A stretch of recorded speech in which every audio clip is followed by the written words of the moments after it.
Welcome to the 2019 volleyball season preview presented by Hampton Inn. Matt Menzl alongside Leigh Barea, the second-year Parkside Volleyball women's head coach. And you look, last summer was all about that transition. It's year number one at the helm. Now it's year number two. How's this offseason been different from last? The off season, definitely a different feel. I knew the girls. They kind of knew me a little bit well.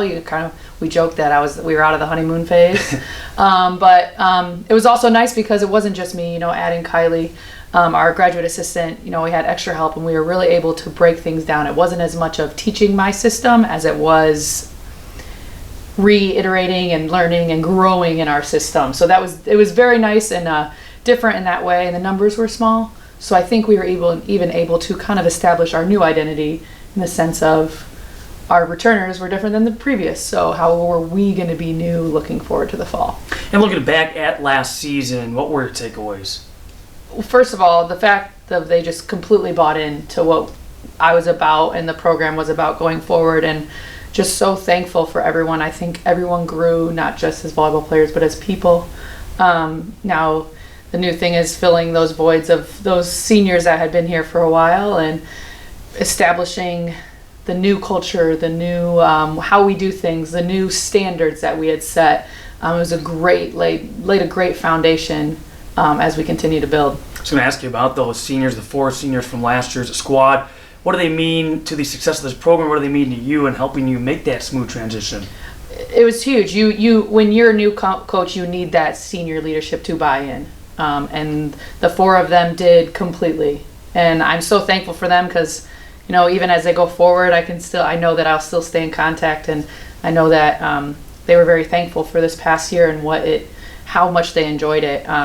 But they are a big void that we're gonna have to fill, both as leaders and as contributors on the team. But that was something we really talked about and learned that this team now had to learn they don't have to be them. They have to find their own way to contribute in the way that they might have and to fill and replace, kind of. Well, and I guess to further that point, one of these seniors I did want to mention was Katie Adams. Mm-hmm. And, you talk about her athletic ability, but also from a leadership standpoint, certainly not a player you can replace. So how do you go about filling that void? Yeah, Katie Adams was kind of the heart and soul of Parkside Volleyball for her entire time she was here. So it was definitely difficult to replace her completely. And I think at the beginning of our spring season, the team really struggled with that because some people were trying to lead, and the next, and the next, and the next, and they just couldn't. And I had to tell them, you don't have to be that leader. You have to be your leader.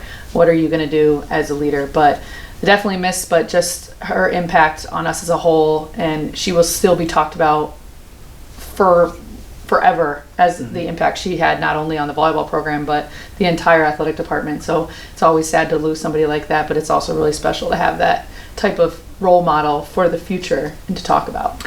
You mentioned the spring season, even looking back to last year. As far as the returnees go, who are some of the athletes that maybe stand out to you that you expect big things from this fall? Yeah, absolutely. I mean, we lost the really strong ones, but we also returned, people like Annie Leo, who's just locked down on defense. It's what she does. Rachel Hedman had an amazing spring, so I'm really, really excited to see what she's going to do this fall. And then you bring in Carly Banky, who was just a strong leader and just calming nature. She's back for her senior year. And then some of our freshmen, Jasmine Neal, another kid that had a huge spring. And so what she's going to do and what all of them are going to do based on their hard work, I'm really excited about. And, and also like an Emma, our setter, who's just our Energizer bunny, getting her back, and she's going to have to step into a more leadership role, losing Katie as the other setter. So definitely excited. We have really good pieces, and then just filling around that as well. And we look at your recruiting class, 5 freshmen, 6 newcomers in all. What expectations do you have for an incoming recruitment class? I mean, what do you expect from them in that first year? The great thing about this class is I got to recruit them the whole entire time, so they know what I'm about. They know the culture I'm building. But I expect all 6 of them to contribute. Maybe not right away their freshman year. Some of them I definitely expect to contribute their freshman year. But as I look at all 6 of them, I can see them really, as their careers continue, if they put in the work and they're determined and they buy in, I could definitely see all 6 of them being big parts of this program in the future. So sitting here, looking at your team on paper, when you break it all down, what do you see as strengths of this team? What question marks do you still have going into the fall season? I think one big question mark, and not in a bad way, but that identity of leadership. But I also know that we have a lot of great leaders that are just have to find that way and kind of trust themselves to come out. I have no clue what system we will be in. So one great thing about this team is that they're very versatile. You know, we have multiple attackers, both returners and incoming, that can do multiple things. So it's a 6-2, 5-1, I don't know, 3 middle system. I got no idea. But the cool thing is that we have that versatility and that potential to be in a lot of those matches. And I mean, returning Annie Leo just our defense will be there. And so I think our defense and our blocking is something that will definitely be a strong suit for us, and especially when you return one of the top liberos, I believe, in our conference. Speaking of the conference play gets underway on September 20th after the season opener on September 6th. What do you anticipate from the conference this season? Everybody, again, is going to be tough. The GLIAC loves to beat up on each other. There was some key players that were lost on some teams, but then there were some teams that pretty much returned everybody.